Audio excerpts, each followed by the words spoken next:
हम दोनों आर्थिक तरीके से, मन की स्थिति से सब आधा आधा अपने कुटुंब को बांटेंगे। जब मैंने अपनी शादी में 7 वचनों को थोड़ा सा बदला था तो ये बात ना पंडित जी को समझ आए ना कुछ लोगों को। कुछ तो लोग कहेंगे लोगों का काम है कहना, भाड़ में जाए दुनिया, तुम अपनी धुन में रहना।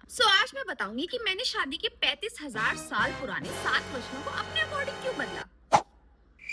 एक्चुअली क्योंकि वो 35,000 साल पुराने हैं और आज की दुनिया से उनका कोई खास लेना देना नहीं है। तो अगर तुम्हारा शादी का कोई प्लान है या जीवन में कभी तो करना चाहते हो और तुम अपनी शादी में कोई झूठ नहीं बोलना चाहते हो तो सेव दिस वीडियो। ऐसे कभी तुम लोगों ने शादी के 7 वचनों का मतलब समझने की कोशिश की है? नहीं ना। अगर की होती तो हर आदमी अपनी पत्नी की रिस्पेक्ट कर रहा होता, हर डिसीजन में उसे इंक्लूड कर रहा होता, हर यात्रा में उसके साथ लेके जाता और हर औरत सेल्फ इंडिपेंडेंट ना होकर केवल घर का काम कर रही होती। लेकिन ऐसा तो आजकल कुछ होता नहीं है। तो अगर कोई लड़की सेल्फ इंडिपेंडेंट है तो केवल उसका पति ही ये वचन क्यों दे कि घर के पालन पोषण की जिम्मेदारी उसकी है, घर दोनों का, घर में पैसा दोनों का, तो वचन भी दोनों का। इसीलिए पहला वचन, हम दोनों ये वचन देते हैं कि हमारे कुटुंब के पालन पोषण की जिम्मेदारी हम दोनों की होगी। केवल लड़की ये वचन क्यों दे कि मैं आपके माता पिता और परिजनों का सम्मान और आदर करूंगी, ऐसा कोई भी व्यवहार उनके साथ नहीं करूंगी जिससे उनको क्षति पहुंचे। भाई उसके माता पिता नहीं है, वो अनाथ है, वो टपकी आसमान से। क्योंकि माता पिता दोनों के हैं, शादी दोनों की हो रही है तो वचन भी दोनों का ही होगा।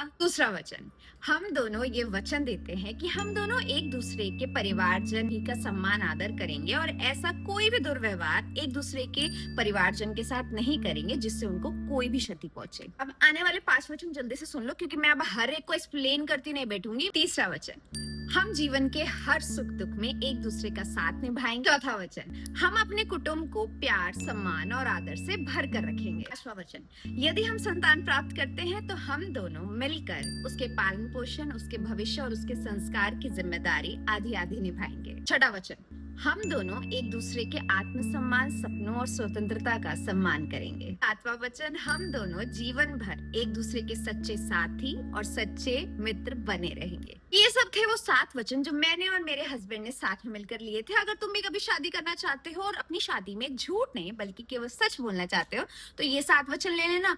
और अगर कभी शादी नहीं भी करना चाहते हो तो की फर्क पैंदा है, खुश रहना इज द बिगेस्ट डील। खुश रहो, आजाद रहो, आबाद रहो और उड़ते रहो। Love you all.